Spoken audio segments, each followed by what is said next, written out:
नमस्कार मित्रांनो, मी आहे दिव्या आणि आपण आज एक बेसन आणि अंड्यापासून एक हाय प्रोटीन मील बनवत आहोत. मी घेतलंय 50 ग्राम बेसन, 50 ग्राम मिक्स व्हेजीस, त्यात आहे टोमॅटो, कांदा आणि हिरवी मिरची आणि गार्निशिंग साठी कोथिंबीर, चवीपुरता मीठ आणि 3 अंडे.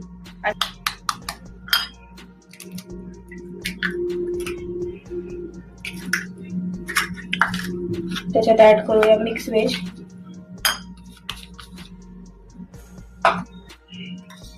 त्यात टाकूया चवीनुसार मीठ, थोडंसा कोथिंबीर. तुम्हाला अगर ते घट्ट वाटलं तर तुम्ही त्याच्यामध्ये थोडंसं पाणी ऍड करू शकता. असं मस्तपैकी स्मूथ बॅटर तयार करून घ्यायचं. आता आपण अर्धा चमचा तूप टाकूया. आपण फॅट लॉस करतोय तर तूपचा आणि तेलाचा वापर थोडा कमीच करूया. आता हे बॅटर आपण पॅनवर टाकू.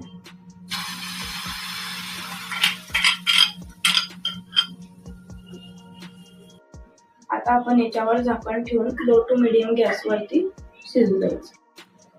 तर आता आपली 5 मिनिटं पूर्ण झालेली आहे. एक साइड पकून झालेली आहे. आता आपण दुसऱ्या साइडने पलटी करूया.